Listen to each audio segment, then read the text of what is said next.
Whenever I get people who start their consults like this, there is only one meme that I'm thinking about constantly in my mind. And these consults will start something like this. They'll come hyperventilating to these calls and they'll say, Aditi, I have finally decided I'm going to do EB1. I have my critical role. I have people who are going to write letters for me. Tell me, how do I check off authorship and judging and media? Do you have contacts? And whenever I listen to people like this, there is only, I'm not even listening to them.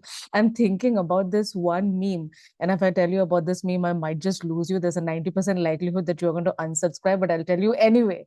The only meme that I'm thinking about when these people are yapping like this is that meme of Hindustani Bhau sitting in his car and and he's saying, Ruko zara, sabar karo. Truly, I'm thinking about that meme because what do you mean you have critical role and now you want to put the tadka of authorship and judging on your half-baked profile? Because if you have a mindset like this, that, oh, by default, you have critical role, you just have to figure out how do you check off authorship and judging and media. I'm sorry to tell you, but you're truly missing the point.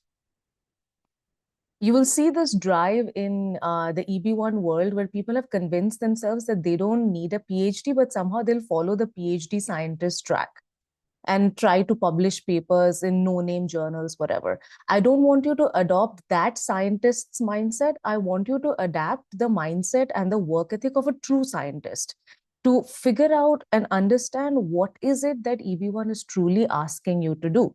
Now, if you look at how scientists behave, and I'm going to connect this to what these folks are really trying to do in the EB1 world and what they should be doing.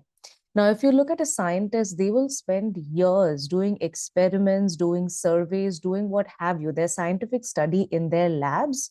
And after that scientific study has been successfully completed, then they package that study and make it available for public consumption through journal articles, through conferences, what have you. In a similar way, you also have to treat your work experience as that lab work. What do I mean by that? If you have been working in the field for 14 years, let's say you are an IT professional who has devoted their entire lives to modernizing legacy systems into new systems. This is something that I keep hearing all the time. If your bread and butter has been that work, now you have to figure out, sit down and analyze what were my learnings from those years of work. What are some insights that I have discovered? What could be beneficial for the people who are working in the field? And you need to use that as your basis for authorship and judging and talks, because that is the connective tissue that you need to show to the USCIS officer for them to make sense that why is this person writing these articles and how do these articles relate to the work that they are doing. Now, 90% of the people don't do this, especially folks who go down the profile building route. They will figure out, oh, now I have to write down papers. So they will find out some obscure IEEE conference that's happening in some no-name city in India affiliated to a no-name university and try to wrench themselves into those conferences talking about generic shit like agentic AI.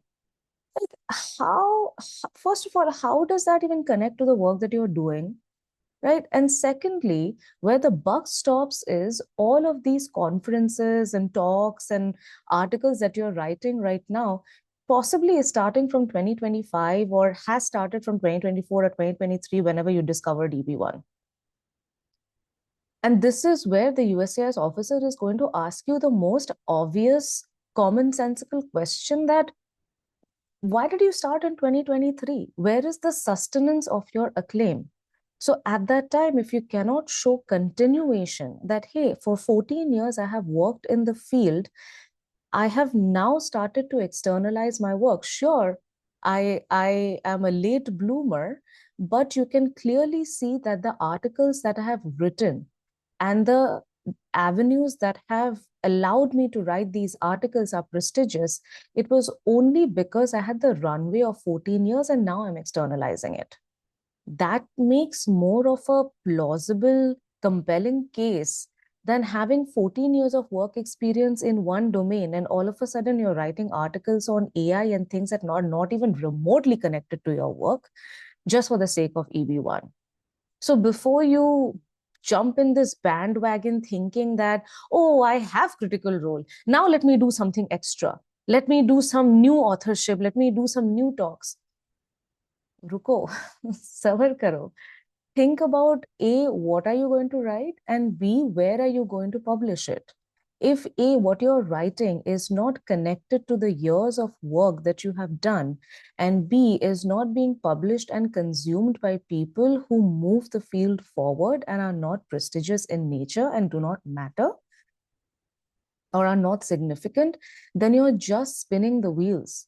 You're doing things for doing things' sake. Surely it can keep you busy now, and you may give yourself this false idea that you're making progress.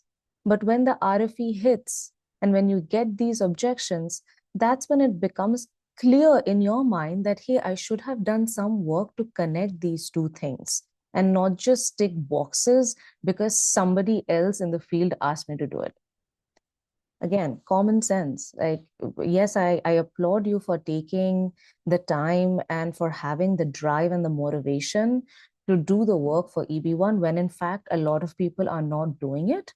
But now that you have taken up the decision of doing EB1, channel your energy in the right direction with the right focus. I hope this helped.